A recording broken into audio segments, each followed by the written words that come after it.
நான் கேட்குறேன், ஆளுநர்கிட்டையும் கேட்குறேன் நேரடி. ஆளுநர்கிட்ட வீட்டில் நாளைக்கு நான் கொண்டு போய் மண் கல்லெல்லாம் கொட்டி அவற்றை காணிக்கில் நான் விகாரையை கட்டுறேன். என்ன அவரால் கைது செய்ய முடியாது, என்ன அரெஸ்ட் பண்ண முடியாது, காணியை அவர் பெற முடியாது. அவர் அந்த காணியிலேருந்து வேறு காணிக்கு போகணும். அவர் தான் சொல்லியிருக்கிறார் இந்த முடிவு. இந்த போராட்டம் தொடர்பிலே நீங்கள் சார்ந்திருக்கக்கூடிய மக்கள் போராட்ட முன்னணியினுடைய நிலைப்பாடு எப்படி இருக்கிறது? திருகோணமலையில் சிங்களவர்களை பார்க்க முடியாத ஒரு இடம் என்று 1964 பத்திரிகையில் எழுதியிருந்தது.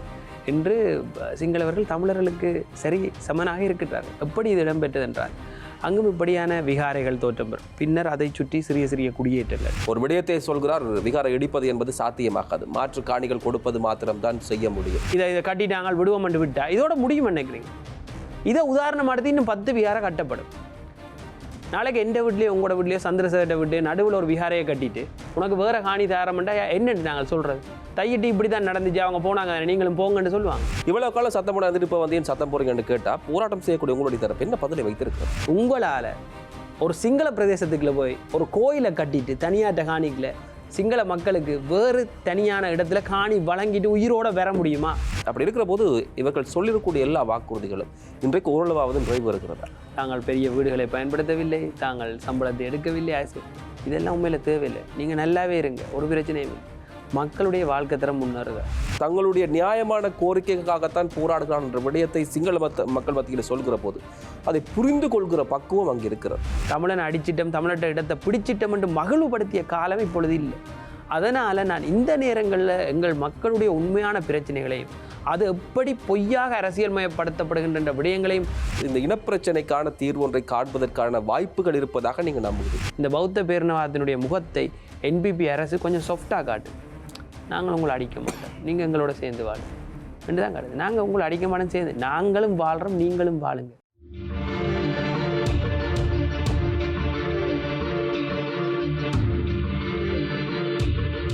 வணக்கம். இந்த வாரம் சந்திக்கிறோம். இது சக்கரவியூகம் வார்த்தையினும் வாழ்கொண்டு கருத்துக்கள் மோதும் அரசியல் சமர்க்களம். சமகாலத்தினுடைய அரசியல் அதிர்வுகளை ஆய்கிற களம்.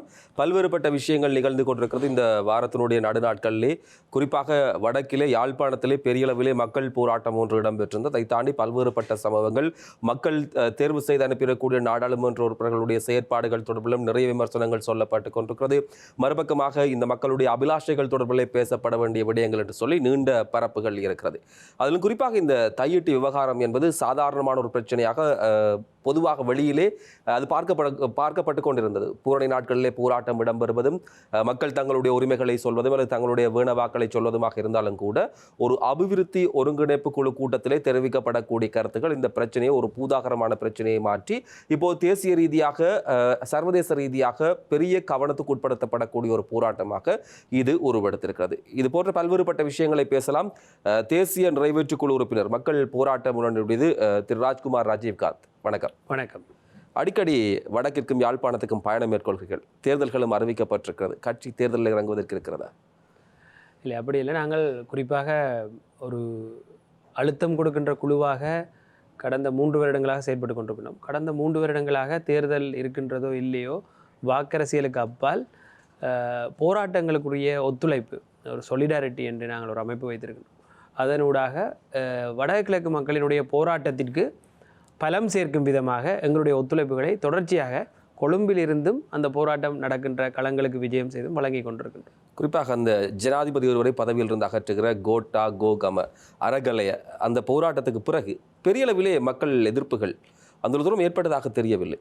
அது குறிப்பாக ஒரு மக்களுடைய எழுச்சி அல்லது மக்கள் வீதிக்கு வருகின்றது என்பது கோட்டா கோகம பொறுத்த வரைக்கும் அனைத்து தரப்பு மக்களுக்கும் ஏற்பட்ட ஒரு பாரிய பிரச்சனை. குறிப்பாக வெறுமனே ஏழை மக்களுக்கு, பணக்கார மக்களுக்கு என்று இல்லாமல், நடுத்தர மக்களுக்கு என்று இல்லாமல் அனைவருக்கும் அத்தியாவசிய பொருட்கள் கிடைக்காத நிலைமை, பெட்ரோல் இல்லாத நிலைமை, எரிபொருள்களுக்கு தொடர்ச்சியாக வரிசைகளில் நிற்க வேண்டிய நிலைமை என்று அந்த போராட்டத்திற்கு அனைவரும் எதிர்கொள்ள வேண்டிய ஒரு மாபெரும் பிரச்சனை காரணமாக இருந்தது.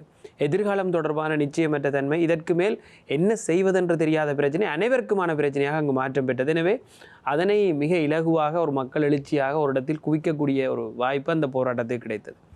ஆனால் அதன் பிற்பாடு இன்று பார்த்தீர்கள் என்றால் ஒவ்வொரு மக்கள் குழுக்களுக்கும் ஒவ்வொரு வகையான பிரச்சனைகள்லாம் இந்த நாட்டில் வளமை போன்று இருக்கின்றது. குறிப்பாக உழைக்கும் வர்க்கத்திற்கு ஒரு பிரச்சனை, இனரீதியாக ஒடுக்கப்படுகின்ற மக்களுக்கு வேறொரு பிரச்சனை, பிரதேச ரீதியாக இருக்கக்கூடிய மக்களுக்கான பிரச்சனை என்று இப்படி பிரச்சனைகள் வேறுபட்டு இருக்கிறது.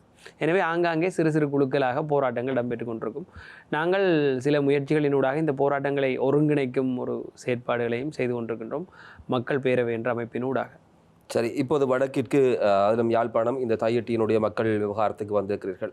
இந்த போராட்டம் தொடர்பிலே நீங்கள் சார்ந்திருக்கக்கூடிய மக்கள் போராட்ட முன்னணியினுடைய நிலைப்பாடு எப்படி இருக்கிறது?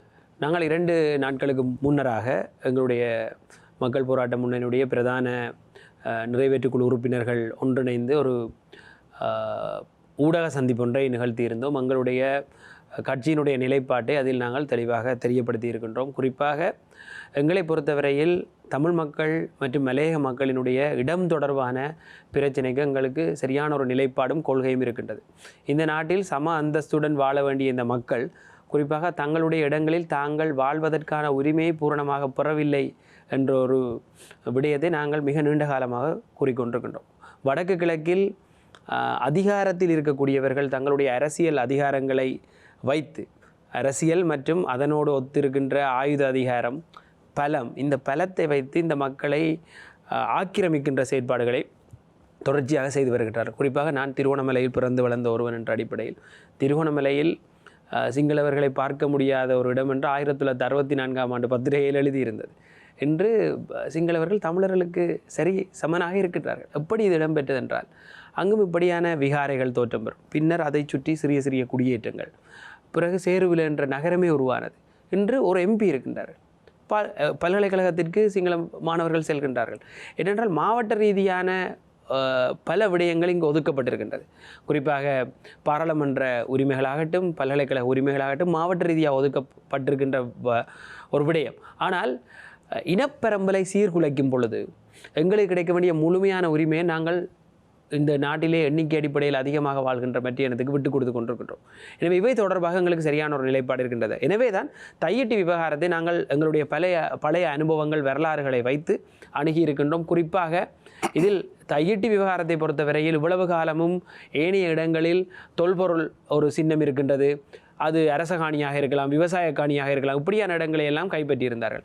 ஆனால் தையிட்டி விவகாரம் என்பது முற்றுமுழுதாக அதன் அருகிலேயே அந்த தையிட்டி விகாரை அமைப்பதற்கான ஒரு இடம் ஏற்கனவே இருக்கின்றது. அந்த இடத்தை விட்டு இன்னும் ஒரு இடத்தில் வந்து ஒரு தனியாரினுடைய காணியில் அந்த உரிமையாளர்கள் அங்கு இருக்கின்றார்கள். உரிமையாளர் என்ற போராட்டத்திலும் இருக்கின்றார்கள். அவர்கள் தங்களுடைய அத்தனை பத்திரங்களையும் வைத்திருக்கின்றார்கள். அதே காணியில் அப்படி ஒரு சட்டவிரோத கட்டிடத்தை கட்டியிருப்பது மிகவும் முறையற்ற ஒரு செயற்பாடு. எனவே அந்த சட்டவிரோத கட்டிடம் அகற்றப்பட வேண்டும் என்கின்ற நிலைப்பாட்டை நாங்கள் எங்களுடைய கட்சியின் சார்பாக எடுத்திருக்கின்றோம். இதற்கு நாங்கள் பல சான்றுகளை வழங்கியிருக்கின்றோம். என்னவென்றால் சிலர் திடீரென்று அங்கிருக்கின்ற தென்னிலங்கையில் இருக்கின்ற இனவாதிகள், குறிப்பாக உதயகம்மன் பில, சரத் வீரசேகர போன்றவர்கள் விகாரையின் மேல் கை வைத்தால் நடப்பது தெரியும் என்று கூறுகின்றார். ஏன் விமல் வீரவன் சபை கூட அதே விமல் வீரவன் சபை என்ன இதிலிருந்து உங்களுக்கு ஒரே ஒரு விடயம் என்னவென்றால் இலங்கையில் விகாரைகள் அகற்றப்படுவது இது முதல் தடவை அல்ல. இலங்கையில் நீர்ப்பாசன அபிவிருத்திக்காக நூற்றுக்கணக்கான விகாரைகள் அழித்தொழிக்கப்பட்டிருக்கின்றது. நான் என்னுடைய முக புத்தகத்திலும் பதிவு செய்திருக்கின்றேன் ஆதாரபூர்வமாக. அது மட்டுமில்லாமல் 49 தொல்பொருள் சின்னங்கள், பௌத்த சின்னங்கள் அபிவிருத்திகளுக்காக அளிக்கப்பட்டிருக்கின்றது. நெடுஞ்சாலை அபிவிருத்திக்காக எத்தனையோ விகாரைகள் அளிக்கப்பட்டிருக்கின்றது. ஒருகொடுவத்த என்ற இடத்திலே கட்டப்பட்ட சட்டவிரோத விகாரை வீதி அதிகார சபையினால் நீதிமன்றத்துக்கு சென்று அது சட்டவிரோத விகாரை என்று நிரூபிக்கப்பட்டு அகற்றப்பட்டிருக்கின்றது. எனவே தங்களுக்கு தேவை ஏற்படும் பொழுது தங்களுடைய விகாரைகளை அழித்திருக்கின்றார்கள், இல்லாமல் ஆக்கியிருக்கின்றார்கள். இது இன்னொரு இனம் சார்ந்த விடயம். நாட்டில் ஏற்கனவே இனப்பிரச்சனை என்பது மிக நீண்ட காலமாக இழுபறிப்பட்டு கொண்டிருக்கின்றது. எனவே அவர்களுக்கான விட்டு கொடுப்பொன்றை செய்யக்கூடாது, மீண்டும் இனவாதம் இங்கு பற்ற வைக்கப்பட வேண்டும் என்பதற்காக பேரினவாத சக்திகள் செய்கின்ற ஒரு அடக்குமுறையினுடைய வெளிப்பாடு என்பதை நாங்கள் திட்ட தெளிவாக எங்களுடைய ஊடக சந்திப்பில் தமிழ், சிங்களம், ஆங்கில மொழியில் கூறியிருக்கின்றோம். குறிப்பாக எண்ணிக்கையில் பெரும்பான்மையாக வாழக்கூடிய சிங்கள மொழி பேசக்கூடியவர்கள் மத்தியிலே ஒரு தமிழராக இருந்து கூட இந்த விஷயத்தை வெளிப்படையாக சொல்வதற்கு அச்சப்படவில்லையா? இல்லை, அது என்னென்றால் என்னுடைய அரசியலே அதுதான். எங்களுக்கு பாராளுமன்றம் செல்வதோ அல்லது தமிழர் மத்தியில் தமிழருடைய பிரச்சனையை எடுத்து கூறுவதோ எங்களுடைய அரசியல் கிடையாது. நான் இன்று இங்கு வந்தது கூட இங்கு இந்த பிரச்சனையை மீண்டும் நாங்கள் எங்களுடைய கட்சியினூடாக சிங்கள மக்களுக்கு தெளிவுபடுத்துவதால். ஏனென்றால் நான் மிக நீண்ட காலமாக திருகோணமலையில் பிறந்து வளர்ந்து வாழ்ந்திருக்கின்றேன். பின்னர் பல்கலைக்கழகம் அங்கும் அரசியல் செயற்பாடுகளில் ஈடுபட்டிருக்கின்றேன். நான் ஒன்று குறைபாடாக இருப்பதாக தொடர்ச்சியாக அவதானித்த விடயம், சிங்கள மக்களுக்கு எங்களுடைய பிரச்சனைகள் சரியான வகையில் கொண்டு சேர்க்கப்படுவதில்லை. சரத் வீரசேகர போன்றவர்களும் உதய கம்மன்பில போன்றவர்களும் விமல் வீரவன்ச போன்றவர்களும் சொல்லும் விடயங்கள் தான் வடக்கு கிழக்கில் நடக்கின்ற அரசியல் என்று பலரும் நம்புகின்றார்கள். எனவே சரியான விடயத்தை சிங்கள மக்களுக்கு எடுத்து சொல்ல வேண்டிய ஒரு பாரிய பொறுப்பு ஒரு அரசியல் செயற்பாட்டிற்கு இருக்கின்றது என்பதை நான் நீண்ட காலமாக உணர்ந்திருக்கின்றேன். இங்கு இடம்பெறுகின்ற போராட்டங்கள், இங்கு இடம்பெறுகின்ற அரசியலினுடைய சரியான வடிவம், சரியான தன்மைகளை நாங்கள் தென்னிலங்கைக்கு எடுத்து செல்ல வேண்டிய அத்தியாவசியத்தை உணர்ந்துதான் நான் படிப்படியாக இந்த தென்னிலங்கையில் இயங்கக்கூடிய நட்பு சக்திகள், எங்களுடைய பிரச்சனைகளை நன்கு புரிந்து கொண்டவர்கள், எங்களுடைய சுயாட்சியை அங்கீகரிக்கின்றவர்கள், எங்களுக்காக போராடியவர்களை பயங்கரவாதிகள் என்று முத்திரை குத்தாதவர்கள், இப்படி கொள்கை ரீதியாக கொள்கை வரைவு திட்டங்களை சரியான முறையில் செய்த ஒரு கட்சியை, ஒரு கூட்டணியை, ஒரு முன்னணியை நாங்களே உருவாக்கி அதனூடாக நாங்கள் இன்று அந்த வேலைகளை செய்து கொண்டிருக்கின்றோம். தமிழ் மக்கள் எப்படியான அரசியல் நிலைப்பாட்டில் மிக நீண்ட காலமாக இருக்கின்றார்களோ, என்னென்ன விடயங்களை கேட்கின்றார்களோ, நீதி கேட்கின்றார்களோ, அனைத்திற்குமான ஆதரவு நிலைப்பாட்டோடு நாங்கள் செயற்பட்டு வருகின்றோம். குறிப்பாக பயங்கரவாத தடைச்சட்ட நீக்கம், அரசியல் கைதிகளுடைய விடுதலை, இந்த சட்டவிரோத கட்டிடங்களுடைய அகற்றம், அது மட்டுமன்றி ஏனைய பல விடயங்கள் தொடர்பாக தமிழ் மக்களினுடைய உரிமைசார் பிரச்சனைகளுக்கு மிக சரியான நிலைப்பாடுகளை கொண்டிருப்பதால் எங்களுக்கு மிக இலகுவாக இதனை சிங்கள மக்களிடமும் கொண்டு சேர்க்கக்கூடியதாக இருக்கிறது. நீங்கள் கேட்டது போல எங்களுக்கு அங்கு அழுத்தங்கள் வேறு வேறு தரப்பிலிருந்து வந்தாலும் கூட எங்களிடம் ஒரு பலமான குழு ஒன்று இருக்கின்றது. எங்களுக்கு ஒரு கட்சி இருக்கின்றது, ஒரு பலமான குழு எங்களிடம் இருக்கின்றது. மிக நீண்ட காலமாக அரசியல் பணிகளில் ஈடுபடுகின்ற நண்பர்கள் இருக்கின்றார்கள். பலமான பல்கலைக்கழக அமைப்பு இருக்கின்றது, தொழிற்சங்கங்கள் இருக்கின்றது. அவ்வளவு இலகுவாக எங்களை ஒரு ஏனையவர்களை பயமுறுத்துவது போல் எங்களை பயமுறுத்த முடியாது. எங்களை கைது செய்திருக்கின்றார்கள், வழக்குகள் இருக்கின்றது, நான் எதிர்கொள்கின்றோம். ஆனால் எந்த ஒரு சந்தர்ப்பத்திலுமே நாங்கள் உண்மையை பேசுவதற்கும் இங்கிருக்கின்ற பிரச்சனைகளை சரியான முறையில் அப்படியே பேசுவதற்கும் தயங்கியது கிடையாது. ஏனென்றால் அதுதான் எங்களுடைய அரசியல். நீங்கள் குறிப்பிட்டீர்கள் விகாரைகள் இடிக்கப்பட்டிருக்கக்கூடிய சந்தர்ப்பம் என்பது முதன்முறையாக இருந்தது கிடையாது. மறுபக்கமாக பார்த்தால் தம்புள்ளையில் ஒரு 30 வருடமாக இருந்தக்கூடிய காளி கோவில் ஒன்று உடைக்கப்பட்டிருக்கிறது. அது அந்த மத சடங்குகளை செய்து அந்த கோவில் இடிப்பதற்கு கூட அனுமதி கொடுக்கப்படாமல் அது செய்யப்பட்டிருக்கிறது. சட்டம் அதை செய்திருக்கிறது. இடிக்கப்பட வேண்டும் என்ற விடயத்தை நீங்கள் குறிப்பிடுகிறீர்கள். ஆனால் இந்த வடக்கிலே குறிப்பாக தேசிய மக்கள் சக்தி என்பிபியினுடைய அமைச்சரவை அந்தஸ்துள்ள அமைச்சர் ராமலிங்கம் சந்திரசேகரன் ஒரு விடயத்தை சொல்கிறார், விகாரை இடிப்பது என்பது சாத்தியமாகாது, மாற்று காணிகள் கொடுப்பது மாத்திரம்தான் செய்ய முடியும். நீங்களும் ஒரு போராட்டத்தளம் சார்ந்தவர்கள், அவர்களும் ஒரு போராட்டத்தளம் வித்தியாசமாக இருந்தாலும் கூட தளத்திலிருந்து வந்திருக்கக்கூடிய அவர்கள் இந்த கருத்தை சொல்லுகிறார்கள். நீங்கள் இடிக்க வேண்டும் என்று சொல்வது எந்த அளவிலே நியாயமாக இருக்கிறது? இல்லை, இப்போ நான் என்னுடைய இந்த கட்டுமானத்தை அகற்றுவது தொடர்பாக நியாயமான விடயங்களை நான் ஆல்ரெடி முன்னரே உங்களுக்கு கூறியிருக்கின்றேன். ஏன் செய்ய வேண்டும், இதற்கு முன்னரும் செய்திருக்கின்றார்கள் என்ற ஆதாரபூர்வமாக செய்திருக்கின்றேன். சரி, சந்திரசேகரிடம் நான் சென்ற பாராளுமன்ற தேர்தல் என்பது ஒரு நேரடி விவாதத்தில் பங்கு பெற்றிருந்தேன். அதிலும் இப்படியான சில கருத்துக்களுக்கு அவர் முன்னுக்கு முரணாக பதில் கூறிக்கொண்டிருந்தார். சந்திரசேகர் அவர்களிடம் நான் நேரடியாக ஒரு கேள்வியை கேட்கின்றேன். என்ன காரணத்திற்காக இடிக்கக்கூடாது என்பதை முதலில் கூறுங்கள். என்ன காரணத்திற்காக இந்த விகாரை அகற்றப்பட வேண்டும் என்பதற்கான காரணங்களை நாங்கள் அடுக்கி இருக்கின்றோம். முதலாவது சட்டவிரோதம். ஒரு நாட்டிலே ஒரு குடிமகனை பாதுகாப்பதற்காகத்தான் சட்டங்கள் உருவாக்கப்படுகின்றது. ஒரு சட்டத்தால் உங்களை பாதுகாக்க முடியாவிட்டால் நீங்கள் எங்கு செல்வீர்கள்? ஒரு அரசினுடைய கடமை சட்டத்தை இயற்றுவதும் அந்த சட்டத்தால் ஒரு நிரபராதி தண்டிக்கப்படக்கூடாது. ஒவ்வொருவரும் சட்டத்தால் தான் பாதுகாக்கப்படுகின்றார்கள். நானும் நீங்களும் எப்படி பாதுகாக்கப்படுகின்றோம்? இங்கு இருக்கின்ற சட்டங்களால். எங்களுடைய உரிமை சார் விடயங்களாகட்டும், பாதுகாப்பு சார் விடயங்களாகட்டும், நானும் நீங்களும் எப்படி என்னையும் உங்களையும் இன்றைக்கு ரோட்டில் ஒரு ஆள் கண்டு அடிக்க முடியுமா? எப்படி நாங்கள் பாதுகாக்கப்படுகிறோம்? சட்டத்தால் பாதுகாக்கப்படுகிறோம். சட்டம் கூறுகின்றது யார் மீதும் யாரும் கை வைக்க முடியாது. எனவே சட்டம் ஏற்கனவே எழுதப்பட்டு சட்ட ரீதியாக சட்டம் என்பது சுயாதீனமானது, நீதிமன்றங்கள் சுயாதீனமானது. அப்போ சட்டம் சொல்கின்றது இன்னொருவருடைய காணிக்குள் நீ அத்துமீறி சென்று கட்டடத்தை கட்ட முடியாது. அப்படி கட்டினால் அந்த கட்டிடம் அகற்றப்பட வேண்டும். இதானே சட்டம் சொல்லுது.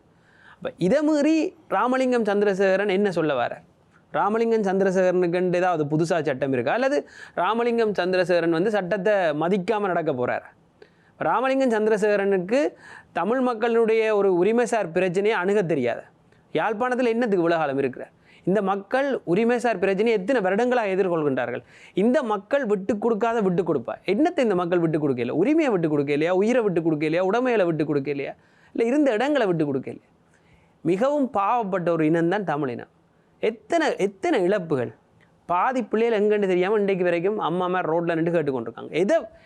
எப்போ பார்த்தாலும் சிங்களவனை ஒரு பிசாசு மாயை காட்டி சிங்கள பேரின வார்த்தை ஐயோ எதிர்த்துறாதீங்கோ என்ன? எப்போ இது முடிய போகுது? இப்போ நீங்கள் நினைக்கிறீங்களா இந்த தையிட்டி விகாரை சரி இதை கட்டிட்டாங்க விடுவோம்னு விட்டா இதோட முடியுமா நினைக்கிறீங்களா? இதை உதாரணமாக எடுத்து இன்னும் 10 விகாரை கட்டப்படும். நாளைக்கு எந்த வீட்லேயோ உங்களோட வீட்லேயோ சந்திரசேகர வீட்டு நடுவில் ஒரு விகாரையை கட்டிட்டு உனக்கு வேறு காணி தாரமெண்டா என்னென்னு நாங்கள் சொல்கிறது? தையிட்டி இப்படி தான் நடந்துச்சு, அவங்க போனாங்க நீங்களும் போங்கன்னு சொல்லுவாங்க. அப்போ இது ஒரு சரியான அணுகுமுறையா? அப்போ உரிமைன்றது ஒரு மனுஷனுக்கு எவ்வளோ முக்கியமானது. உரிமை சார் விடயங்களில் எவ்வளோ பேசியிருக்கிறாங்க. ஜேவிபி அல்லது என்பிபி போன்ற முற்போக்கு பேசுகின்ற தோழர்கள் அவர்கள் இனம் தொடர்பான சரியான நிலைப்பாடு இல்லாட்டியும் பல விடயங்களை முற்போக்களை பேசி கொண்டிருந்தவங்க சமீப காலமாக தேர்தலுக்கு முன்பாக எவ்வளோ முற்போக்கு பேசியிருக்கிறாங்க. எத்தனை வாக்குறுதிகள், எத்தனை முற்போக்குகள். தேர்தல் வாக்குறுதியில் மிக முக்கியமான ஒரு விடயம் இருக்குது. இனப்பெரம்பலை குழப்புகின்ற இந்த செயற்பாட்டை நாங்கள் செய்ய மாட்டோம். இது இனப்பெரம்பலை குழப்புற செயற்பாடு. உங்கள் நாவட்குழி விடயம் உங்களுக்கு தெரியும். ஒரு இடத்துல விகாரை 14 ஏக்கர் இன்றைக்கு வேணுமென்று பௌத்த சம்மேளனம் சொல்லுது. எதுக்கு 14 ஏக்கர்? பௌத்தனே இல்லாத இடத்துல எதுக்கு முதலாவது பௌத்த விகாரை? நாங்கள் சொல்லிட்டு இருக்கிறோம் இராணுவம் கிட்டத்தட்ட மொத்த இராணுவத்தில் 60% மேலான இராணுவம் இன்னுமே வடக்கு கிழக்கில் குவிக்கப்பட்டிருக்கு. எங்களுக்கு இராணுவங்கள் வெளியேறணும் இங்கேருந்து. இராணுவ மயப்படுத்தல் சாதாரண பிரச்சனையே இல்லை. இராணுவத்தால் எங்களுக்கு ஏற்பட்ட பிரச்சனைகள் மிகவும் அதிகமானவை. இராணுவத்துக்கும் தமிழ் மக்களுக்கும் இருக்கிற அந்த உணர்வுசார் பிரச்சனைன்றது வேறு, இராணுவத்துக்கும் சிங்கள மக்களுக்கும் இருக்கிறது வேறு. இப்போ இங்கே 60% மேற்பட்ட 60-70க்கும் மேற்பட்ட இராணுவத்தையும் வச்சுக்கொண்டு அவங்களுக்கு விகாரை கட்டி கொண்டிருக்கிறீங்களா? 14 ஏக்கரில் நாளைக்கு மடம் கட்ட போகிறன்றான், அது கட்ட போகிறன்றான், எல்லா இடத்துலையும் மக்கள் இருப்பாங்க. நாளைக்கு அதில் ஒரு கிராமம் உருவாகும், பாடசாலை உருவாகும், ஒரு எம்பி உருவாவான், 4 பேர் பல்கலைக்கழகம் போவான். இதெல்லாம் சொல்லிக்கே போனால் என்னென்று நீங்கள் கேட்கலாம். ஆனால் என்ன பிரச்சனைண்டா, இலங்கை போன்ற ஒரு நாட்டில் தமிழர்கள் போன்று எண்ணிக்கை அடிப்படையில் மிக குறைவாக இருக்கிற ஒரு இனம் தன்னுடைய இருப்பை தக்க வைக்கிறதுக்கு தங்களுடைய நிலத்தை தக்க வைக்க வேண்டியது மிக அத்தியாவசியமான தேவை. ஏனென்றால் கண்ணுக்கு முன்னாலே அம்பாறை, திருவோணமலை போன்ற பிரதேசங்கள் பறி போய் தங்களுடைய உரிமைகளை எவ்வளவு தூரம் தொலைத்திருக்கின்றார்கள் என்று தான் தெரியும். 2 தமிழ் நாடாளுமன்ற உறுப்பினர்களை பெற்றுக்கொண்டிருந்த திருவோணமலை எப்படி அது ஒன்றா மாறிச்சு? சிங்களவர்கள் அத்துமீறிய குடியேற்றத்தை அனுராதபுரத்திலிருந்து கூட்டிக் கொண்டு வந்து சேருவில் என்ற நகரத்தை உருவாக்கினாங்க. யாரால் தடுக்க முடிஞ்சது? ஏன் தடுக்க முடியாமல் இருக்கின்றால் அதிகாரமும் அடக்குமுறையும் அவர்களோட கையிலே இருக்குது. அப்போ தொடர்ச்சியாக எங்களை அடங்கி போக சொல்லிக்கொண்டே இருக்கிறீங்களா? நீங்கள் தான் மாற்றம் ஒரு அரசாங்கம் வந்துடுங்க. நீங்கள் என்ன புதுசாக மாற்றத்தை செஞ்ச? நீங்கள் இவ்வளோ காலம் செய்த அதே கேவலமான அடக்குமுறையை எங்களுக்கு இலகுவாக சொல்கிறீங்க. கட்டியாச்சு விட்டுட்டு போங்கண்டா. இது என்ன கதை? நான் கேட்குறேன், ஆளுநர்கிட்டையும் கேட்குறேன் நேரடி. ஆளுநர்கிட்ட வீட்டில் நாளைக்கு நான் கொண்டு போய் மண் கல்லெல்லாம் கொட்டி அவர்கிட்ட காணிக்கில் நான் விகாரையை கட்டுறேன்டா, என்ன அவரால் கைது செய்ய முடியாது, என்ன அரெஸ்ட் பண்ண முடியாது, காணியை அவர் பெற முடியாது. அவர் அந்த காணியிலேருந்து வேறு காணிக்கு போகணும். அவர் தான் சொல்லியிருக்கிறார் இந்த முடிவை. அவருடைய தீர்ப்பை பேஸாக வச்சு நான் சொல்கிறேன். அவர் தீர்ப்பு எழுதிட்டார் தானே, டிசிசி கூட்டத்தில் அவர் தீர்ப்பு சொல்லியிருக்கிறார். அவர் யார் இதை சொல்கிறதுக்கு? அவர் பாதிக்கப்பட்டவரா? அவர்கிட்ட காணி இருக்கா? ஸோ இதுதான் பிரச்சனை. என்னென்றால் ஒரு அரசியல் பேசும் பொழுது சந்திரசேகராக இருக்கட்டும், யாராக இருக்கட்டும், பாதிக்கப்பட்ட மக்களின் பக்கம் இருந்து பேசணும். அதுவும் குறிப்பாக இடதுசாரிய அரசியலிருந்து பின்புலத்திலேருந்து வரவங்களுக்கு இதை நாங்கள் சொல்ல தேவை. இன்னும் ஒரு நாடாளுமன்ற உறுப்பினர் அந்த மக்கள் அது தொடர்பில் பேசவே தேவையில்லை, விகாரை அடிப்பதற்கு அனுமதியை கொடுக்க மாட்டார்கள், இல்லை அப்படி அனுமதி கொடுத்தா கொழும்பில் நாம் எப்படி பேசுகிறேன்னு சொல்லி இந்த மக்களுடைய வாக்குகளை பெற்று போன ஒரு நாடாளுமன்ற உறுப்பினரும் சொல்லி இருக்கிறார். உண்மையில் இது தொடர்பில் என்ன நிலைப்பாட்டில் நீங்கள் இருக்கிறீர்கள்? நாங்கள் இந்த வெறுமனே தையட்டி என்ற ஒரு இடம் இல்லை, திருவோணமலை, மட்டக்களப்பு, கிளிநொச்சி, அம்பாறை, முல்லைத்தீவு எல்லா இடங்களையும் விகாரைகள் ஆங்காங்கே தோன்றியிருக்கு. உங்களுக்கு தெரியும் அரிசிமலை என்ற ஒரு இடத்துலையும் இப்படி தான் என்னென்னா இங்கே இது ஒரு அடையாளமாக தான் நான் பார்க்குறேன் இந்த போராட்டத்தை. இந்த போராட்டத்தின் வெற்றி இது இவ்வளோதான். இந்த போராட்டத்தின் வெற்றி அனைத்து தமிழ் மக்களின் வெற்றியாக இருக்கும் என்றால் அவர்களோட இடங்களை காப்பாற்றுறதுக்கு. இந்த போராட்டத்தின் தோல்வி அனைத்து தமிழ் மக்களின் தோல்வியாக தான் இருக்கும். ஏனென்றால் நாளைக்கு யார்கிட்ட இடத்துலையும் போய் கட்டிட்டு, இல்லை உங்களுக்கு தெரியாத தையட்டிலையும் இப்படி தான் கட்டினா அவ்வளோ போராடியுமே நாங்கள் அவங்களுக்கு வேறு இடத்த கொடுத்துனாங்க, அவங்க வாங்கிட்டு போனவங்க உங்களுக்கு என்ன பிரச்சனைன்னு கேட்பாங்க. அப்படி தான் கேட்பாங்க. அதில் எந்த ஒரு அர்த்தமும் இருக்காது. ஆனால் கேள்விகள் அப்படி தான் கேட்குறார்கள். நான் அந்த விகார கட்டைகளை அவங்க வேறு இடத்த வாங்கிட்டு போக இல்லையா? இது என்னென்றால் ஒரு நாட்டில் நாங்கள் 3ஆந்தர பிரஜைகளாக மிகவும் கீழ்த்தனமாக நடத்தப்படுகின்றோம் என்பதற்கான இதை விட ஆதாரபூர்வமான ஒரு விடயத்தை நீங்கள் எடுக்கவே முடியாது. உங்களால் ஒரு சிங்கள பிரதேசத்துக்குள்ளே போய் ஒரு கோயிலை கட்டிட்டு தனியாட்ட காணிக்கில் சிங்கள மக்களுக்கு வேறு தனியான இடத்துல காணி வழங்கிட்டு உயிரோடு வர முடியுமா என்றுதான் கேள்வி. அப்படின்னா நீங்கள் யார்? அப்போ ஏன் என்பிபி அரசு தொடர்ச்சியாக சொல்லி கொண்டிருக்கு அனைவரும் இலங்கையராக ஒன்றிணைங்கட்டு? எனக்கு தமிழனா இவ்வளோ பிரச்சனை இருக்கே, எப்படி நான் இலங்கையை ஒன்றிணைறேன்? இதில் என்ன நியாயம் இருக்குது? அப்போ இப்படி அடிப்படை நியாயங்களே இல்லாத விடயங்களுக்கு எந்த அடிப்படையிலையுமே அரசியல் ரீதியாக நாங்கள் ஒரு எந்தவித ஒரு ஆதரவு நிலைப்பாடு இல்லை, ஒரு அந்த பக்கமே எங்களால் போக முடியாது. எங்களை பொறுத்த வரைக்கும் இந்த விகாரை உடனடியாக அகற்றப்பட வேண்டும், காணி உரிமையாளர்களுக்கு உடனடியாக காணிகள் வழங்கப்பட வேண்டும். உண்மையை கூறப்போனால் இத்தனை காலம் பிடிச்சி வச்சாக்க நட்டேடு தான் கொடுக்கணும், மன உளைச்சலுக்குள்ளாக இருக்கிறான். என்ன பிழை செய்தவர்கள் அவர் இவ்வளோ தண்டனை அனுபவிக்கிறார்? அந்த இடங்களை உடனடியாக கொடுத்து இதற்கான உடனடி தீர்வு அதுதான். பாதிக்கப்பட்ட ஒரு சார்பாக சிந்தித்து இதனை முடிவெடுக்கணும். அதை செய்யாத வரைக்கும் நாங்கள் அதற்கான அழுத்தங்களை கொடுப்போம். தொடர்ச்சியாக இந்த போராட்டத்துக்கு எங்களுடைய ஆதரவு தொடர்ச்சியாக இருக்குது. குறிப்பாக அந்த என்பிபி தரப்பை சொல்கிறது, இன்னும் வரக்கூடிய தேர்தல்களை வைத்துக்கொண்டு தங்களில் பிழை பிடிக்க முடியாத தரப்புகள் தான் இதை வச்சுக்கொண்டு தங்களுக்கு இருக்கக்கூடிய வெற்றி வாய்ப்பை பறிப்பதற்கான ஒரு திட்டமாக வைத்திருக்கிறார்கள். இன்னும் அவர்களே சில பேர் சொல்கிறார்கள், நீங்கள் கட்டைகள் எல்லாம் எங்கே போனீங்க, கண்ணை மூடிக்கொண்டா இருந்தீங்க, இவ்வளோ காலம் சத்தம் போட இருந்துட்டு இப்போ வந்து ஏன் சத்தம் போறீங்கன்னு கேட்டால் போராட்டம் செய்யக்கூடிய உங்களுடைய தரப்பு என்ன பதிலை வைத்திருக்கிறது? இல்லை, ஒரு பிரச்சனைன்ற ஆழத்தை ஆராயிறதுக்கு இப்போ உங்களுக்கு 5 வருஷத்துக்கு முதல் ஒரு ஆள் அடிச்சிட்டார், நீங்கள் என்ன இன்றைக்கு வந்து சொல்கிறீங்க நான் உங்களை பார்த்து ஏன் 5 வருஷத்துக்கு முதல்ல என்ன செய்துட்டு இருந்தீங்க என்று கேட்குறது வந்து ஒரு மடத்தனமான வேலை. ஏன்டா பாதிக்கப்பட்ட ஒருவருக்கு நிகழ்ந்த பாதிப்பு அவர் அந்த டைமில் ஏன் சொல்லலை, எதுக்கு சொல்லலைன்ற கொஸ்டின் இல்லை. பாதிப்பை நிகழ்த்தினது யார்? அதிகாரத்தில் இருக்க ஒரு தரப்பு, பெரிய அதிகாரத்தில் இருக்க தரப்பு. இங்கே இவ்வளோ காலம் நீங்கள் நினைத்தபடி ஒரு போராட்டத்தை உங்களால் செய்ய முடியாது. உங்களுக்கு அச்சுறுத்தல்கள் இருந்திருக்கு, உங்களுக்கு பயம் இருந்திருக்கு, காணாமல் ஆக்கப்பட்டிருக்கிறாங்க, எவ்வளோ பிரச்சனைகள் இருந்திருக்கு, பயங்கரவாத தடைச்சட்டம் இருக்குது. சில வேளை அதுகளை காரணமாக வைத்து கூட அவர்கள் போராடாமல் இருந்திருக்கலாம், கேட்காமல் இருந்திருக்கலாம். கொரோனா இருந்துச்சு, அதுக்கப்புறம் பொருளாதார பிரச்சனை இந்த எத்தனையோ இழுபறிகள் இருந்தது. நானே என்ன கேட்குறேன்டா, முதலாவது கேட்க வேண்டியது எங்களை நோக்கி இல்லை கேள்வி, என்பிபி கேட்கணும், அவன்கிட்ட கட்டினவன்கிட்ட போய் கேட்கணும். உனக்கு ஒரு இடம் தந்திருக்கு, உனக்கு 1.5 ஏக்கர் இடம் தந்திருக்கு, ஒருத்தன் ப்ரைவேட்டாக தனிப்பட்ட ரீதியில் இடம் கொடுத்துருக்கான், ஏன் அங்கே கட்டாமல் இங்கே கட்டினேன்ற கேள்வி கேட்டாங்களா? கேட்குறேன் உங்கள்கிட்ட. நீங்கள் ஒரு ஊடகவியலாளர், ராமலிங்கன் சந்திரசேகரன், ரைட், இத்தனை காலம் அரசியலில் இருக்கிறார், ரைட், அவர் இதை கேட்டிருக்கிறார். அவர்கிட்ட துணியிலேயே ஏன் அங்கு கட்டாமல் இங்கு கட்டினு கேட்டிருக்கிறாரா? இப்போ எங்கள்கிட்ட வந்து கேட்குறாரு, எல்லோரும் கேட்குறாங்க, நான் பார்க்குறேன் போராடுற தரப்பு நோக்கி நிறைய கேள்விகள் வருது. எங்கள் கட்டைக்கு எங்கே போனீங்க? இல்லை நாங்கள் கேட்குறேன், இவங்க என்ன இதுதான் வேலையா? இல்லை, குறிப்பாக அந்த கோவிட் காலத்தில் முற்றுமுழுதான என்ன சொல்றது ஊரடங்கு நடைமுறையில் இருக்கிற போது அந்த இடம் உயர் பாதுகாப்பு நிலையமாக இருந்தாங்க, யாருமே போக முடியாது. அந்த இடத்துல திரைமறைப்பில் இது செய்யப்படக்கூடிய ஒரு விஷயம். அதை புரிந்து கொள்றதுக்கு பல பேருக்கு மனது தயாராக இல்லை. எப்படியாவது குற்றம் சுமத்தி இந்த போராட்டத்தை மலினப்படுத்துவதிலே தான் எல்லோருமே நிற்கிறார்களே தவிர இதை சாதாரணமாக ஏன்னா இந்த பிரச்சனை தீர்ப்போம் என்றுதான் என்பிபி அரசு வந்தது, அதிலும் பேரை மாற்றிக்கொண்டு மக்களிடம் வந்து வாக்குகளை பெற்றது. இப்போது அவர்கள் சொல்லிருக்கக்கூடிய பல்வேறுபட்ட வாக்குறுதிகள், நீங்களும் தலைநகரில் இருக்கிறீர்கள் கொழும்பை பொறுத்தவரையிலே, அவர்கள் நம்பி வாக்களிக்கக்கூடிய நிறைய மக்கள் இருக்கிறார்கள். பாரம்பரியமாக அவர்களுக்காக பேசி அவர்களுடைய உரிமைகளுக்காக பேசக்கூடிய பல பேரை தூக்கி எறிந்து விட்டு இவர்களிலிருந்து பல பேரை தேர்வு செய்திருக்கக்கூடியவர்கள் தனி அங்கு மாத்திரமல்ல எல்லா இடத்திலுமே அதுதான் நிகழ்ந்திருக்கிறது. அப்படி இருக்கிற போது இவர்கள் சொல்லிருக்கக்கூடிய எல்லா வாக்குறுதிகளும் இன்றைக்கு ஓரளவாவது நிறைவு வருகிறதா? இல்லை, எந்த ஒரு வாக்குறுதியும் சரியான முறையில் நிறைவேற்றப்படவில்லை. இவர்கள் இந்த மக்களுடைய அபிமானங்களை வெல்வதற்காக ஏற்கனவே இருந்த பாராளுமன்ற உறுப்பினர்களை மோசமான வில்லன்களாக சித்தரித்தார்கள். உண்மையில் அப்படியான ஒரு சூழ்நிலையும் இருந்தது. அவர்களை பழிவாங்குவதை வெற்றியாக காட்டிக் கொண்டிருக்கின்றார்கள். தங்களை பாராளுமன்ற உறுப்பினர்கள் ஏற்கனவே அனுபவித்த பல வரப்பிரசாதங்களை நீக்கி தாங்கள் ஒரு வாகனத்தில் செல்கின்றோம், தாங்கள் பெரிய வீடுகளை பயன்படுத்தவில்லை, தாங்கள் சம்பளத்தை எடுக்கவில்லை, இதெல்லாம் உண்மையில் தேவையில்லை. நீங்கள் நல்லாவே இருங்க, ஒரு பிரச்சனையும் இல்லை. மக்களுடைய வாழ்க்கை தரம் முன்னேறுதா? பொருளாதார ரீதியாக நீங்கள் நினைத்த கொள்கைகளை உங்களால் அமுல்படுத்த முடிந்ததா?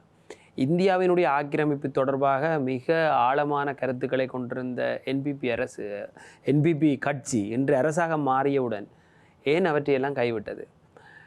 சாதாரணமாக நீங்கள் இந்த விடயத்தை பாருங்கள், பயோமெட்ரிக்ஸ் அடையாள அட்டை, பயோமெட்ரிக்ஸ் அடையாள அட்டையை செய்வதற்கு இந்தியா எங்களுக்கு பணம் தருவதாக கூறியிருக்கின்றது, மிகப்பெரிய பணம். ஆனால் அதை செய்வது இந்தியாவினுடைய ஒரு தனியார் கம்பெனி. இந்தியாவினுடைய தனியார் நிறுவனத்திற்கு உங்களுடைய முகம் உட்பட, உங்களுடைய கைவிரல் அடையாளம் உட்பட அனைத்தையும், இலங்கையினுடைய அனைத்து மக்களது அடையாளத்தையும் கொடுக்க சொல்கின்றார்கள் என்று. இதை ஆரம்பிக்கும் பொழுது 2023ஆம் ஆண்டு ரணில் விக்ரமசிங்கே இதை செய்ய வழிகிடும் பொழுது முதலில் எதிர்த்தது என்பிபி. அனுரை எதிர்த்திருக்கின்றார். நாட்டினுடைய ஒட்டுமொத்த பாதுகாப்பும் அடகு வைக்கப்படுகின்றது. உண்மை அதுதான். எந்த ஒரு நாடும் இதை செய்யாது. ஆனால் இன்றைக்கு இவர்கள் செய்கிறதுக்கு தயாராக இருக்கின்றார்கள். இவர்கள் எதிராக நின்ற விடயங்களுக்கே இன்றைக்கு ஆதரவு நிலைப்பாடு எடுத்துக் கொண்டிருக்கின்றார்கள். IMF தொடர்பாக இருந்த நிலைப்பாடாகட்டும், கடன் மறுசீரமைப்பு தொடர்பாக இருந்த நிலைப்பாடாகட்டும், மற்றது இந்த சர்வதேச இறைமுறை அவங்களுக்கு கொடுக்க வேண்டிய சவரன்டி பாண்ட் ஹோல்டர்ஸுக்கு வழங்க வேண்டிய அந்த வட்டியை அவர்கள் செலுத்த முடியாத ஒரு நிலை இருந்தது.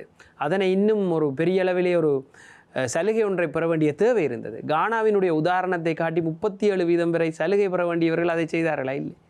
எல்லாத்தையும் வட்டியையும் செய்து கடனாக மாற்றி வச்சிருக்கிறோம். அப்போ இப்படி பல்வேறு விடயங்கள் வந்து வெளியிலேயே வரல. நாங்கள் தொடர்ச்சியாக பேசி கொண்டிருக்கிறோம். வெறுமனே இது மட்டுமில்லை, தமிழர் தரப்பை எடுத்து பார்த்தீங்கன்னா மிகப்பெரிய பாதிப்பை நிறுத்தி கொண்டிருந்த பயங்கரவாத தடைச்சட்டம். பயங்கரவாத தடைச்சட்டத்தை நீக்க போகிறோம் என்று நாங்கள் நடத்திய அத்தனை போராட்டங்களிலும் என்பிபியினுடைய தோழர்கள் எங்களோடு நின்றிருக்கின்றார். ஆனால் இன்று அந்த சட்டத்தை பயன்படுத்தி கைது செய்திருக்கின்றார். சுரேன் கைது செய்யப்பட்டிருக்கின்றார், நிரோஷன் கைது செய்யப்பட்டிருக்கின்றார்.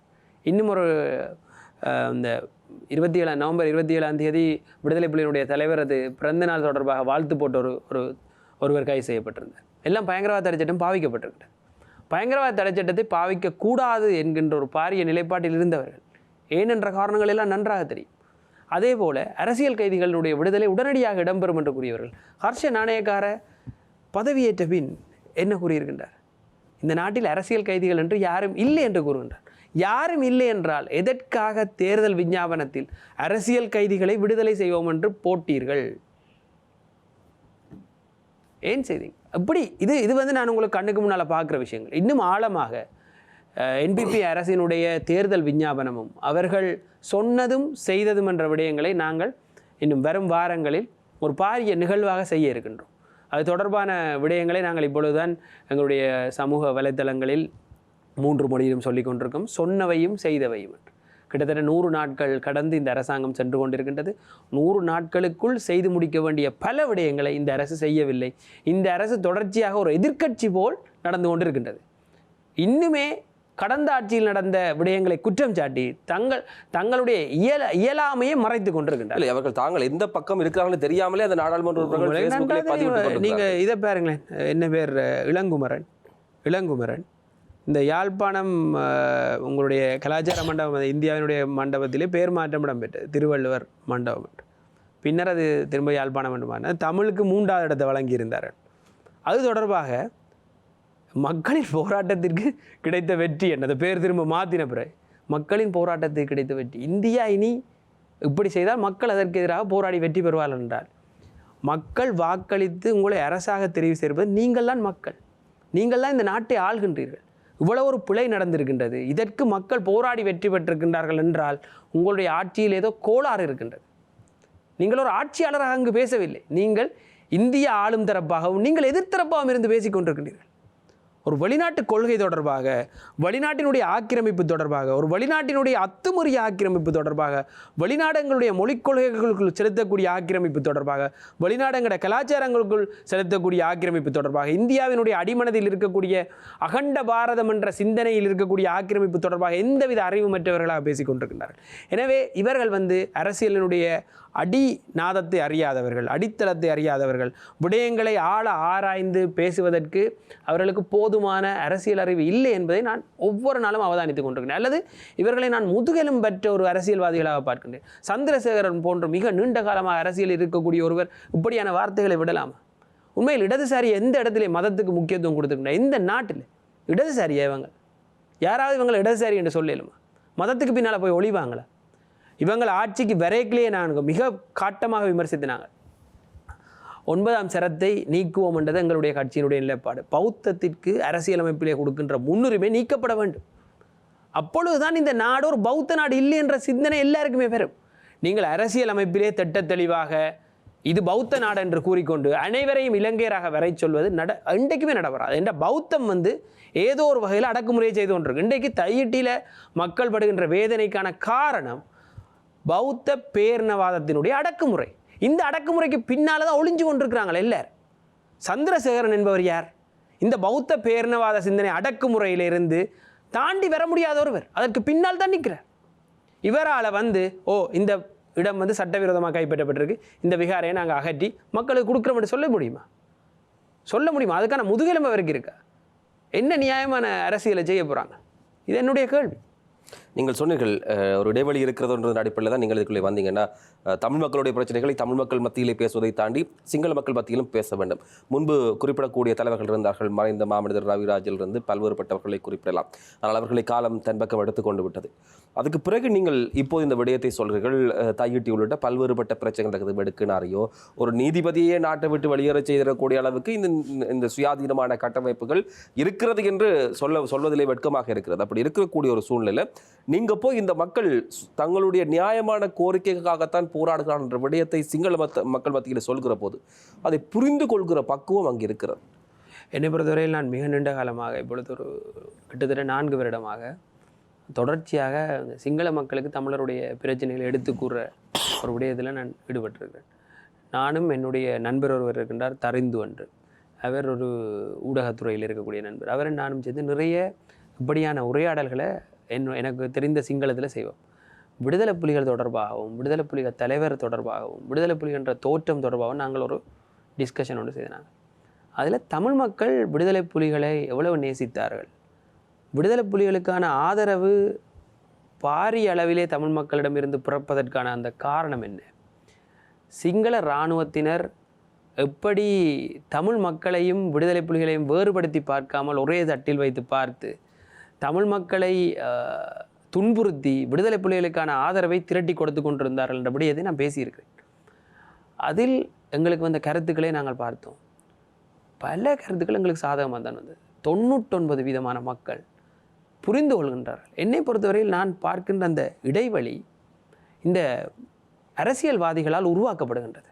ஒரு சிறிய தரப்பு மக்களை இனவாத தீயை பற்ற வைப்பதற்கான வேலையை தான் செய்து கொண்டிருக்கிறது. சிங்கள மக்களை பொறுத்தவரையில் அவர்களுக்கு இன்று பாரிய பிரச்சனையாக இருப்பது பொருளாதாரம் அல்லது பயம் ஒன்று இருக்குது, நிச்சயமற்ற தன்மை. நாளைக்கு இந்த கோட்டா இருந்த நேரத்தில் வந்த மாதிரி எதுவும் பிரச்சனைகள் வந்துடுமோ, உப்பு இல்லைன்றாங்க, திடீரென்று பவர் கட் வருது, திடீரென்று வேறு பிரச்சனைகள் வருது, எதுவும் பாரிய சிக்கலுக்குள்ள விழுந்துருவோமோ, பாஸ்போர்ட்டை கூட எங்களால் நின்று எடுக்க முடியாத நிலை இருக்குது. இப்படி அந்த மக்களுக்கு தங்களுடைய அடிப்படை பிரச்சனைகள் நிறையவே இருக்குது. அவர்களுக்கு நீங்கள் ஒரு தமிழரை அடித்து காட்டி தமிழனை அடிச்சிட்டம், தமிழர்கிட்ட இடத்தை பிடிச்சிட்டம் என்று மகிழ்வுபடுத்திய காலம் இப்பொழுது இல்லை. அதனால் நான் இந்த நேரங்களில் எங்கள் மக்களுடைய உண்மையான பிரச்சனைகளையும் அது எப்படி பொய்யாக அரசியல்மயப்படுத்தப்படுகின்ற விடயங்களையும் எடுத்து கூறும் பொழுது அவர்கள் புரிந்து கொள்கின்றார்கள். இந்த இடத்திலே நான் உங்களுக்கு கூறுகின்றேன், சமீப காலமாக யாரும் இந்த இனவாதத்தை பேசி ஒரு சிங்கள அரசியல்வாதி வெளியே வரும் பொழுது நிறைய சிங்கள மக்கள் அதற்கு எதிர்ப்பை தான் தெரிவிக்கின்றார்கள். இனவாதம் வேண்டாம் என்றுதான் கூறுகின்றார்கள். எனவே நாங்கள் சரியான அரசியலை அங்கு கொண்டு சேர்க்கக்கூடியதான் இருக்கின்றது. ஆனால் தமிழ் மக்களுக்கும் எந்த விடயம் எடுத்து வரப்படுகின்றன, இந்த சிங்கள இனவாத அரசியல்வாதிகள் என்ன பேசுகின்றார்கள், இனவாதம் எங்கெங்கு பற்ற வைக்கப்படுகின்ற என்ற விடயம் தான் கொண்டு வரப்பது.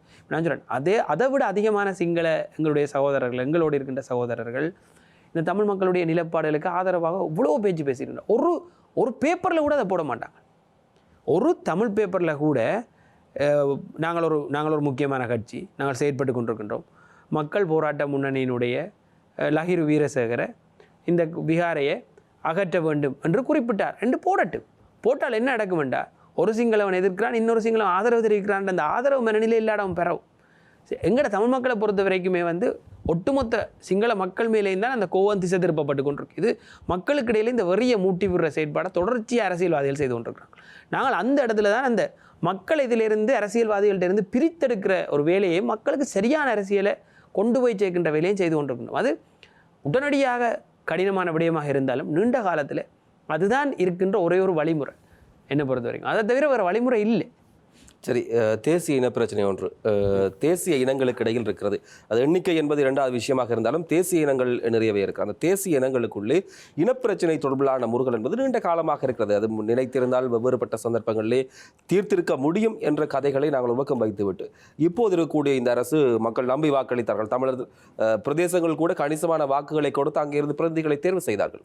அப்படி இருக்கக்கூடிய சூழ்நிலையிலே இந்த அரசு இந்த இனப்பிரச்சனைக்கான தீர்வு ஒன்றை காண்பதற்கான வாய்ப்புகள் இருப்பதாக நீங்கள் நம்புகிறீர்கள்? இல்லை, என்பிபி அரசினுடைய கொள்கை என்னவென்றால், இனங்கள் இங்கு இல்லை. இந்த நாட்டில் என்பிபி அரசு இனத்தை ரெகக்னைஸ் பண்ணவே இல்லை. இனங்கள் இந்த நாட்டில் இல்லை. இந்த நாட்டில் இருக்கிறது பௌத்த சிங்கள இனம் மட்டும். பௌத்த சிங்களவர்கள் என்ற ஒரு தரப்பு தான். மிகுதியானவர்கள் ஆங்காங்கே வாழ்ந்து கொண்டிருக்கின்றார்கள். நீங்கள் உங்களோட பாட்டில் வாழுங்க. இன ரீதியான உரிமையோ சுயநிர்ணயமோ சுயாட்சியோ அல்லது இனங்களை தனித்துவமாக அடையாளம் காண்ற பண்போ என்பிபி அரசிடம் இல்லை. அதனால் இனப்பிரச்சனைக்கான தீர்வை அவர்களிடம் நீங்கள் எதிர்பார்க்கவே முடியாது. அவர்களுக்கு இந்தியாவினுடைய அழுத்தங்கள் இல்லாவிட்டால் மாகாண சபை முறைமையை கூட ஒழிக்கிறதுக்கு தயாராக தான் இருப்பார்கள். அவர்கள் ஒரு இலங்கை என்ற கோட்பாட்டுக்குள் இருக்கின்ற ஒரு ஆக்கள் அவங்க. அவங்க ஒரு இலங்கை என்ற கோட்பாட்டுகள் இருக்கிற ஏனைய இனங்களை எந்த அடிப்படையிலும் அடையாளப்படுத்துறதுக்கு விரும்ப மாட்டார்கள். நாங்கள் இந்த நாட்டிலே 4 தேசிய இனங்கள் இருக்கின்றது என்பதை அடையாளப்படுத்தி இருக்கின்றோம். 4 தேசிய இனங்கள் எங்களை மிகுதியாக சில இனக்குழுமங்கள் இருக்கின்றது. இந்த 4 தேசிய இனங்களும் சுயாட்சிக்கு உரித்துடையவை. இரு சபைகளை அமைத்து ஒவ்வொரு இனத்திற்குமான சரியான சுயாட்சி அலைகளை கட்டமைப்புகளை உருவாக்க வேண்டும் என்று இலங்கையினுடைய வரலாற்று போக்கை வைத்து நாங்கள் முடிவெடுத்திருக்கணும். ஆனால் என்பிபி அரசாங்கத்தை பொறுத்தவரையில் இனப்பிரச்சனைக்கான தீர்வு என்பதை நீங்கள் அவரிடம் எதிர்பார்க்கவே முடியாது. அவர்கள் நல்ல சிங்கள மக்களை உருவாக்கி உங்களுக்கு அடிக்காமல் பார்த்துக்கொள்வோம் என்ற ஒரு மாதிரியான பாலிசிலாம் அவங்க இருக்கிறாங்க. அவர்கள் எல்லாரும் இலங்கையரை வாண்டு தான் கூப்பிட்றாங்க. நாங்கள் எப்படி இலங்கையராக போகிறது? உங்களால் எந்த அடிப்படையில் இலங்கையராக போக முடியும்? உங்களை எந்த அடிப்படையில் அவர்கள் இலங்கையராக மதிக்கின்றார்கள்? ஒரு தேசிய கொடியில் கூட மூலையில் கொண்டு போய் உங்களை வச்சுருக்காங்க. மலையக மக்களுக்கு அங்கே இடமே வழங்கப்படையில்லை. தமிழர்ண்டா எந்த தமிழரை குறிப்பிடுதுன்னு தெரியாது. இங்கே 2 தமிழினம் இருக்குது. முஸ்லீம்களுக்கு ஒரு சின்ன ஒரு இடம் கொடுத்துருக்காங்க, தமிழர்களுக்கு ஒரு இடம் கொடுத்துருக்காங்க. நடுவில் இவ்வளோ பெரிய சிங்களம் இங்கே இருக்குன்னு காட்டுறாங்க. கொடியிலேயே தாங்கள் பெருசு நீங்கள் சின்னன்னு காட்டுறாங்க. கொடியிலேயே அரசியலையை பொறிச்சு இது ஒரு பௌத்த நாடுன்னு காட்டுறாங்க. இதுக்கு மேலே உங்களுக்கு என்ன வேணும்? இந்த நாடை அந்த கொடி தான் தீர்மானிக்குது. அந்த கொடி இந்த அரசியலை தீர்மானிக்குது. இந்த அரசியல் மிக நீண்ட காலமாக இருக்கக்கூடிய பௌத்த பேரினவாதத்தினுடைய முகத்தினுடைய வெளிப்பாடு. இந்த பௌத்த பேரினவாதத்தினுடைய முகத்தை என்பிபி அரசு கொஞ்சம் சாஃப்டாக காட்டுது. நாங்கள் உங்களை அடிக்க மாட்டோம், நீங்கள் எங்களோட சேர்ந்து வாழுங்க என்று தான் காட்டுது. நாங்கள் உங்களை அடிக்க மாட்டோம், சேர்ந்து நாங்களும் வாழ்கிறோம், நீங்களும் வாழுங்க. அதான் எங்கட கொள்கை. நாங்களும் நீங்களும் வேறு இல்லை. நம்பர்ஸில் எண்ணிக்கையில் நீங்கள் அதிகமாக இருக்கிறீங்க, நாங்கள் எண்ணிக்கையில் குறைவாக இருக்கிறோம், அவ்வளோதான். மற்றும்படி நானும் இந்த நாட்டுக்கு உரித்துடையவன், நீயும் இந்த நாட்டுக்கு உரித்துடையவன். நானும் என்ன ஆளணும், நீ உன்னை எப்படி ஆள்கின்றாயோ நான் என்னை அப்படியே ஆள வேண்டும். எனக்காக போராடியவனை நான் கொண்டாடணும், நீ உனக்காக போராடியவனை கொண்டாடிட்டு போ. உனக்காக போராடியவனை கொண்டாட முடியாது என்னடா, உனக்காக போராடியவன் என்ன கொண்டிருக்கிறான், அப்புறம் நான் நீ எப்படி உண்டாகிறது? பல பிரச்சனை இருக்கீங்க. ஸோ இனங்களை தனித்துவப்படுத்த வேண்டிய தேவை. நான் முஸ்லீம் மக்களுக்கும் அடிக்கடி சொல்கிறேன். நான் 2019க்கு பிறகு அவர்களுக்கு மேலே விழுந்த கரைகள், அவர்களை எப்படி ஓரம் கட்டினார்கள், அவர்களுக்கு மேலே பொய் பழிகளை எப்படி போட்டார்கள், எத்தனை பேரை பயங்கரவாத தடைச்சட்டத்தில் கைது செய்தார்கள். ஒரு சிறிய குழு ஒரு தாக்குதலுக்கு தயாரான பொழுது அதனை அரசியல் லாபத்துக்காக யார் யாரெல்லாம் பயன்படுத்தியிருக்காங்க இன்றைக்கு வரைக்கும் குற்றச்சாட்டுகள் இருக்குது. ஒரு இனத்தை எப்படியெல்லாம் ஓரங்கட்டலாம் என்பதற்கான வேலைகளை தொடர்ச்சியாக பௌத்த பேரினவாதம் செய்து கொண்டு தான் செய்திருக்கு. உங்களுக்கும் தெரியும், எனக்கும் தெரியும். நானும் நீங்களும் ஒரே பாதிக்கப்பட்ட இனத்திலிருந்து வந்தனால். எனவே இவர்கள் என்பிபியினர் இந்த இனப்பிரச்சனைக்கான தீர்வை வழங்க போகிறதே இல்லை. அதை நீங்கள் எதிர்பார்க்காதீங்க. வேணுமென்றால் இன முருகல்களை குறைக்கிறதுக்கான சாதுவான வேலை திட்டங்களை கொண்டு நகர்த்துவார்களை ஒழிய, பொய்யான அரசியல் முகமண்டை காட்டி கொண்டு போவார்களை ஒழிய, இனங்களுக்கான மரியாதையை, தனித்துவத்தை, சுயநிர்ணயத்தை, அடையாளத்தை, சுயாட்சியை வழங்குறதுக்கான எந்த ஒரு முனைப்பும் இந்த என்பிபி அரசிட்ட கிடையாது. அப்படின்னால் வாக்களித்த மக்களுக்கு இறுதியாக ஏமாற்றம் மட்டும்தான் கிடைக்க போகும். வாக்களித்த மக்கள் பாரிய அளவில் ஏமாற்றத்தை சந்திப்பார்கள். அதில் எந்த மாற்றுக்கிறதும் கிடையாது. மக்களை பொறுத்தவரையில் ஏற்கனவே இருந்த மோசமான கட்சிகளை விட இந்த என்பிபியினர் பல மடங்கு முன்னேற்றகரமாக தெரிந்திருக்கின்றார்கள். பல மக்களுக்கு ஏற்கனவே இருந்தது இதை விட மோசமான ஆட்சியும் ஊழலும் பிரச்சனையும் என்று. அதனால் இந்த பக்கம் ஓடிவிட்டார்கள். எடுத்த முடிவிலே குறிப்பாக தமிழ் மக்கள் பாரிய அளவில் அவர்கள் உணர்வார்கள். வடக்கு கிழக்கை பொறுத்தவரையில் என்பிபி அரசுக்கான தமிழ் மக்களின் ஆதரவால் தமிழ் மக்கள் எதையுமே வென்றெடுக்க முடியாது. குறிப்பாக யாழ்ப்பாணத்தில் இருக்கக்கூடிய 3 என்பிபியினுடைய நாடாளுமன்ற உறுப்பினர்களுடைய பேச்சுக்கள், நடவடிக்கைகள், அவர்கள் அந்த கட்சியினுடைய சில விடயங்களை தாண்டி எதுவுமே பேச முடியாத நிலையில் இருக்கின்றார்கள். சுயமாக செயற்பட முடியாத நிலையில் இருக்கின்றார்கள். எங்களை போன்ற எண்ணிக்கை அடிப்படையில் குறைவாக இருக்கின்ற மக்கள் தேசிய கட்சிகளில் போய் சேர்ந்து அவர்களிடம் அடிமைப்பட்டு நிற்கக்கூடாதுன்றதுக்கு இந்த 3 பேரும் ஒரு உதாரணம். அவர்களால் எதையுமே சுயமாக வழியில் கதைக்க முடியாது. உணர்வுகள் அவர்களுக்கும் இருக்கும். எல்லாருமே ஒரே பாதிப்பை சந்தித்திருப்பார். ஆனால் அவர்களால் பேச முடியாது. ஏன்னா கட்சியினுடைய நிலைப்பாடு வேறு, கட்சியினுடைய கொள்கை வேறு. கட்சி ஆம வேகத்தில் நகர்ந்து கொண்டிருக்கு. சொன்னதை கூட செய்யலை. ஏன் சொன்னதை செய்யலை? இவர்களால் கேட்க முடியுமா? இவர்கள் இந்த யாழ்ப்பாணம் முழுவதும் வழங்கிய தேர்தல் விஞ்ஞாபனத்திலே அரசியல் கைது விடுதலை, பயங்கரவாத தடைச்சட்ட நீக்கம், இனப்பெரம்பலை குலைக்க மாட்டோம், காணாமலாக்கப்பட்டோருக்கான நீதியை பெற்றுக் கொடுக்கணும், ஏதாவது ஒன்றுக்கான முதல் அடியாவது எடுத்து வைக்கப்பட்டது. முதல் அடி ஏதாவது ஒன்று இல்லை. அப்போ இதை நாங்கள் எப்படி பார்க்குறோம்டா, தமிழ் மக்களினுடைய அரசியலை வைத்து இந்த போலியான பொய்யான வாக்குறுதிகளை வழங்கி தமிழ் மக்களை ஏமாற்றி இவங்க 3 பேரும் எம்பி ஆகிருக்கிறாங்க. அப்படி ஆனபடியாக இவங்க என்ன செய்யணும்டா, இந்த என்பிபி அரசுலேருந்து வெளியில் எதிர்க்கட்சி ஆசனத்தில் அமர்ந்து தமிழ் மக்களுக்காக குரல் கொடுக்கட்டும். சரி, மிக குறிப்பாக நிறைய விஷயங்கள் பேசியிருக்கிறோம். பயணப்பட்டு மக்களுடைய போராட்டத்தை வரவேற்கக்கூடிய வேளையிலே நேரத்தை ஒதுக்கி இந்த விடயங்களை மக்களுக்கு தெளிவுபடுத்துவதற்காக நிகழ்ச்சியில் கலந்து கொண்டமைக்கு ஐபிசி தமிழ் குழுமம் தன்னுடைய நன்றிகளை பகிர்ந்து கொள்கிறது. உங்களுக்கு நன்றி. குறிப்பாக வந்திருந்த இந்த குறுகிய நேரத்தில் எங்களுடைய கட்சி தொடர்பாகவும் எங்களுடைய நிலப்பாடல் தொடர்பாகவும் பல விடயங்களை என்னால் இந்த இடத்திலே கூற முடிந்தது. பலருக்கும் சென்று சேரும். அந்த அடிப்படையில் இந்த நேரத்தை வழங்கிய உங்களுக்கும் என்னுடைய மனமார்ந்த நன்றிகள்.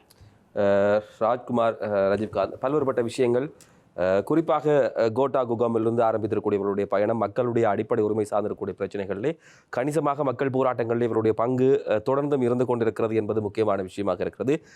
எண்ணிக்கையில் குறைவாக வாழக்கூடிய தேசிய இனங்கள் தொடர்பில் இவர்கள் மீது இருக்கக்கூடிய பார்வை அல்லது இவர்கள் வைத்திருக்கக்கூடிய பார்வை தொடர்பிலே நிகழ்ச்சி பேசியிருக்கிறது. மக்களுக்கு கிடைக்க வேண்டிய தீர்வுகள் தொடர்பிலும் அது எப்படி சாத்தியப்படலாம் என்ற விடயங்களையும் நாங்கள் பேசியிருக்கிறோம்.